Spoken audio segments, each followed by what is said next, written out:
Kamala and her group have seen what's happening to their campaign, and it's not going well for them. And they would like, just announced a little while ago as I was coming off the plane, they would like to do another debate. Although, good entertainment value. A lot of people say, oh, do it, it's great entertainment. Fox. I've already done two. One with Crooked Joe Biden at CNN, and the other one with Kamala on ABC. CNN was very fair, I thought. Joe was driven out of the race. It was a coup, by the way, but he was driven out of the race. And they've been widely criticized by the radical left lunatics for all of the fairness. They were very fair. In other words, they won't be fair again because they took a lot of abuse from the radical left. ABC was 3-on-1, but I was given credit for having done a very, very good job. I appreciate that. We did a great job. I thought so. It was 3-on-1. Yeah, definitely. I feel like, what else can he do? He said The we'll problem see. with another debate is that it's just too late. Voting has already started. She's had her chance to do it with Fox. You know, Fox invited us on, and I waited, and they turned it down. But now she wants to do a debate right before the election with CNN because she's losing badly. You know, it's like a fighter. She sees the pulse. She sees what's happening. She's losing badly, but it's like a fighter who goes into the ring and gets knocked out. The first thing he says is, I want a rematch. I want a rematch. Either way, I think Trump is making the right decision. I don't know what she's asking for a debate for this late. It's pretty late. I mean, it could be possible. Well, the fact that they won't do no Fox, like, he twice now we done did two liberal. Let's do the conservative one. But no, all right, then it's over with. And people telling me Fox or nothing. I talked to somebody. They said, nah, bro, Fox is just like, I I can't just get be the confused. exact words, but they said extremely, basically an extreme word, and more extremely biased than CNN. That's what on the conservative side. That's a biased person's perspective.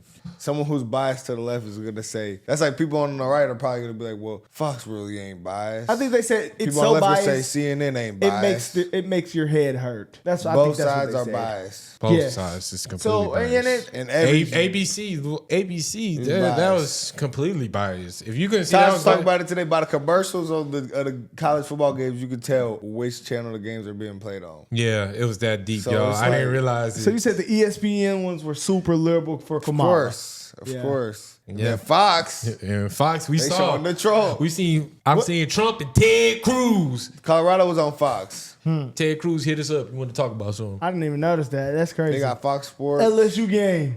Trump. Yeah, that was popping up during the Trump. Was that on Fox? No, it was on. I don't know what network it was. That's crazy. I just not noticing that. They When you had the pointed that Ted out. Cruz in the. Yeah, you never notice it until you get into the space. Yeah, for her to want to do CNN again, that's very fishy. So, yeah, no debate. That's what I say. But next clip, let's see what CNN has to They say. need another debate, bro.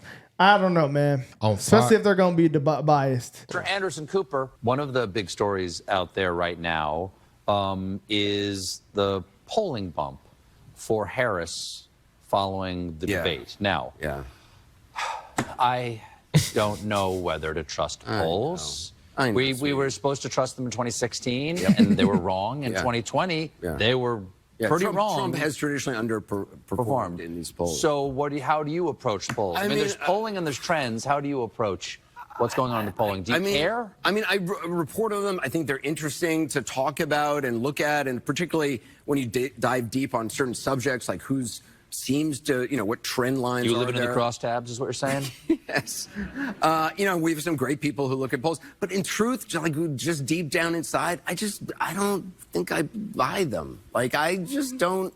It's like, I mean, well, now you don't buy it. It's no. I'm not casting aspersions. Please start your report with that and go like, we've got some new polls, and frankly, who the knows? Literally. We'll do it. It's like, yeah. To me, it's like, it's baby pigeons. What's baby pigeons? It's baby pigeons. They exist. I haven't seen them, but they exist. And I know they exist. But that's true. I live in New York. I see pigeons everywhere, but I never see a baby pigeon. Yes, it's true. I've never seen a baby pigeon. I was very excited, though, this summer. I live in an old firehouse, and on my roof, there was a pigeon nest, and there was an egg in it. So I just think the pigeon stole the egg from somebody else. and put it there. But I waited for it to hatch, and I never saw it hatch. Yep, that's bad. Yeah. That's a CNN anchor. Well, I mean, we saw the study that the University of California, probably the most liberal school in the nation, they did a study and it said 65% of all polls are inaccurate. So, I mean, that's not even a right or left thing. That's just a statistical thing. Most polls are inaccurate. Polls are literally just I feel like propaganda. he turned New York red, bro. Yeah, thank you so much for having me. I mean, listen, I think we've been very clear since the debate on September 10th that the American people deserve to see what they saw on that debate stage once again before they cast their ballots on October 23rd in On Atlanta. y'all And terms. listen, it would be unprecedented in modern American presidential history for the two candidates who are running to only engage in one debate. So we believe that the American people deserve to see that. Donald Trump himself he said many things when it comes to debates, but he's famously said he's willing to debate anytime, anywhere, any place. He thinks he won both debates. So he should have no problem showing up to show off his prowess once again on the debate stage. And we think that's what the American people deserve to see. There have been more updates since the last debate, right? As the American people begin to tune in and understand the stakes of this election. We see it playing out in states like Georgia, where we have the first confirmed preventable death due to Donald Trump's abortion ban. So there are still questions that the American people have for these candidates that they want to see us debate on the debate stage. And so if Donald Trump is willing to show up on October 23rd, that's what the American people will see. I just really want to see like her be in an uncomfortable situation, because if you're supposed to be our president, we should at least see how you work under uncomfortable situations when it's not in your favor. Her team's not going to put her in that flame. The Democrats aren't going to put her in that flame. The donors don't want to put her in that flame. Her own voters don't want to put her in that flame. They don't. That's I the mean, threat. they only think that is a threat. CNN does it. That's a I threat don't know. against the democracy. It is, bro. You're not being fair to the other side. You're not. Like, I mean, that should just be like, You got to do it on both. Like, it should be a requirement. Yeah. okay, Fox, We're gonna go CNN. over here, we're gonna go over here. All right, let's leave it at that. Boom. But no, y'all are gaslighting us, acting like Donald Trump's wrong because he won't go on another biased debate when he obviously wants another. And someone told me, oh, Donald Trump don't even want to go on Fox. He's so biased. Okay. So y'all just be making up shit. That's what I said, bro. People do just make up stuff. Damn, bro. There are only 46 days until Election Day, and the Harris-Walz campaign is struggling to appeal to a group of voters that could determine the outcome of the election, and that is men. That's not a group that seems to be a problem for former President Donald Trump. He plays golf with Bryson DeChambeau. He shows up on Theo Von's podcast. He meets up with boxer Jake Paul. If you don't know any of those people, talk to your 25-year-old gamer son. He knows them. I want to bring in CNN's Audie Cornish, host of the Assignment podcast, and Peter Hamby, host of Snapchat's Good Luck America. And Peter, you argue that Trump has more of an appeal among young men, whereas the Democrats haven't had a cool guy candidate in a while. You say some of it's because of Trump's more macho brand, but other parts of it is because of the economy? Macho brand. I think so. Jake, thanks for having me, by the way.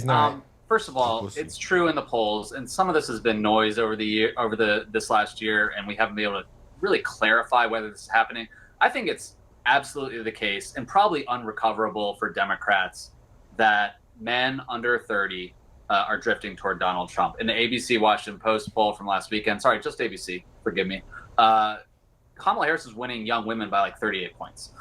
She was only winning young men by 3 points, and that shows up in other polls. If you go back to Biden 2020, Hillary Clinton, Obama's 2 elections, they were winning young men by 20 points, double digits. So that lead has gone away. I do think there is a reason why men is not messing with the other side. It's pretty apparent if you talk to young men, white, Hispanic, and black, that Trump just connects on some level. It could be changing notions of masculinity. It could be the fact that they're growing up in a media environment where they listen to Theo Von and Joe Rogan, and it's a non-traditional environment. But the number one issue for men in any poll, like most people, is the economy. These are the same they're people. Bad because they said they listen to the media. The media said they're bad because they listen to the media. That's enough. Hold on, That's all we gotta say. Forget about That's this. what I was finna These say. the same people that's trying to tell men that anybody could be a man or anybody could be a woman. The media is saying they're listening to the media. What? The number one issue for men in any poll, like most people, is the economy. Kamala Harris's campaign is talking about the economy, yes, but a lot of it is geared toward abortion and abortion rights, which is the number one issue for young women. And look, the labor force is changing. It's more female. College campuses are changing. Male enrollment is falling while female enrollment is going up. So it's a mix of factors. But I absolutely, Jake, think that this spread could be crucial. Democrats need to win 60% of the youth vote to win the election. That's what happened. Biden didn't happen with Hillary Clinton. She only hit like 58, 55, I think. She finna tweak out. So right now, Kamala Harris, among voters under 30, she's polling at around 55%. Maybe she can make up for it elsewhere. But it is a very interesting margin. I don't know, bro. Personally, as a man, I cannot, correspond with the other side, bro. It's just too. For me, we ain't gotta beat that horse. They know how we rock. It just don't side with us. Period. And then when you call us a name, it make it worse. It make me not want to side with you even more. Like I had Obama out there. Like, y'all would have had some with me probably. Or y'all had a different candidate that showed me some. I don't know, man. That would have been a challenge for us on this channel. Not me. Obama versus Trump. Obama can talk. I don't know what was going on during that campaign. Yeah, I just feel like Kamala and Biden had a lot of F-ups, so it was easy to make this decision. With Obama, he ain't have a lot of dirt, so it would have been hard. And Obama at least look like a man. It would have been hard. Or he's up. That would have been a little more. On this channel. It'd have been a little bit more. Yeah. If he had a term and Trump had a term, it would have been easy because. Yeah. For sure. Numbers. Yeah. Then. But that's what we're going off now. That's like them putting imagine if they put Buttigieg up there. Oh my God, that's never happened. Kamala, Buttigieg, you take it. And Tampon Tim. I'm taking Kamala over Tampon Tim. And Audie, the Harris campaign strategy is to go after the gettable men, those who are persuadable. Who are they? Well, what we know is that women over time are more likely to identify as liberal. And the difference between them and men is that it's people with and without college degrees. Whereas for men, that's not so much the case. So I think that's why you see both campaigns specifically looking at men without college degrees. Just to underscore something that Peter just said, it's also about animating your base and who are the people who are actually going to leave their house and pull the lever for you. There is a world of young men who are more apathetic. So it's not necessarily that they are so in love with Trump, it's that they are disaffected, and that's what makes them quote unquote up for grabs, which is why you see these like very desperate things going on. We're visiting a Bitcoin bar. We're going to be, Tim Waltz like doing a video while he's changing his car filter. It's quite literal, but it's the idea that somehow you have to reach through these people's algorithms. And Peter, so how does the Harris campaign go after young male voters, and not just white men, but black and Latino men with whom Trump is making gains? We ran a little excerpt of a White Dudes for Harris digital ad the other day that I have to say, I don't think that's going to be enough. I agree with you on that, Jake. A great ad will show and not tell why you should vote for a candidate. That White Dudes for Harris ad, which the viewers may or may not have seen, it just says that Harris and Walz are better than Trump for men. It doesn't tell you why. It doesn't show you images as to why.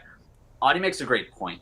A lot of this is a branding problem. John Della Volpe, who runs the Harvard Youth Poll, I believe he's been on your show. We all know him, like the gold standard of youth polling. He has found that among young men, among Gen Z men, their values around the role of government, around healthcare, around climate change are actually still more aligned with Democrats. It's just a branding and messaging problem. So my question is, and I wrote this for Puck this week, is who are the Democrats who can go into a Theo Vaughn space, go on Joe Rogan? Nobody. These are not Republicans. They might like Trump notionally, but just go in there and validate Kamala Harris's economic message, validate her in some ways. It used to be that Barack Obama could do that by going on SportsCenter. The media environment is so fractured now that it's more difficult to reach those audiences. And then who does it? Maybe Tim Walz. He's obviously done the football coach shtick. But it's hard to think of someone other than Bernie Sanders and Barack Obama. Look, I don't want to oversimplify. Just a dude type who can go talk to these other And that's simple. And I have yet to see that from the left, from the Democrats at all. Even Bill Maher said they hate regular dudes. He said the Democrats they hate the guys who just want to come home from work and drink a beer and watch the game. Yeah, they're not targeting that at all. I mean, they want the nail painting ass dudes. They messed up with Tim, bro. Like, they literally needed a better VP. That's all they had. Who else would they grab? Buttigieg? I mean, they needed What's the California bro name? Gavin Newsom? I don't know. He would have to step down, I think. He would have. So who else would? He probably didn't want to do that. Yeah, not for that. Not for that. He know you gonna take a L. Yeah. So like, I done lost my job and I lost president again. Now I ain't got for nothing. Kamala? Oh hell no! I already know what she gonna be. He finna be working at Jiffy Lube. Gavin Newsom in there at Jiffy Lube. Nah, yeah, man. Hey, that right there is proving that this whole time people was acting like this campaign was working. Everybody had all this hype. Talking about they're doing all this and they have the best campaign. But really, men don't align themselves with this shit. Well, we kind of been seeing in this. all races too. So other people, besides even on our shorts, guys, like y'all gonna lie, like just watching the shorts, it is even so many Hispanic men seeing Trump. Lots of Mexican men, bro. They can probably think we're pushing propaganda with that shit, guys. But literally, it is not like they choose. we're like each edit has been kept in there. It is so many people saying Trump. Black people too. The black women, when the black women start arguing. My goodness gracious, could the race be any tighter in these battleground states? Look, in the Great Lakes, you got Harris by 2 in Michigan, Wisconsin, and Pennsylvania, well within the margin of error. How about in the Sun Belt, though? It's even tighter. You got a 1-point race in Nevada favoring Kamala Harris. You got a less than 1-point race in North Carolina, Trump ahead, but we're talking about like 0.2 percentage points. Arizona, a 1-point advantage. Georgia, a 1-point advantage for Donald Trump. The race, very, very close. Now, let's just say the polls were exactly right. What does that mean for the electoral map? Well, it would mean a really tight race. Look at this. Kamala Harris getting 276 electoral votes to Donald Trump's 262, mostly on the basis of winning these Great Lake battleground states, despite the fact that Trump carries 3 of the 4 Sun Belt battleground states. But the bottom line is, Kate Baldwin and dear audience, this race is tight. Now, in the realm of playing the hypotheticals. Yes. So let's do that. Yes, I love those. Comparing how, if the polling is off, like it was in 2020, what would that do to the electoral map? So look at Donald Trump's electoral vote total right now, if the polls were exactly right, 262. But let's say the polls are off like they were back in 2020. Look where he goes. He goes to 312. Why is that? Because the polls underestimated Donald Trump in 2020. So the bottom line is, instead of losing those Great Lake battleground states, he wins all of them. He obviously holds on to North Carolina, Georgia, and Arizona, and he gains Nevada. So if the polls are as good as they were in 2020, despite the fact that at this particular hour, Donald Trump trails in enough states to give Kamala Harris the victory, if the polls are off like they were in 2020, Donald Trump would actually win the election. Winning. Hey, he's blowing it out the water. I'm calling it. Trump is going to win. I'm calling it. Trump 2024. We just got to protect him at this point. Trump 2024.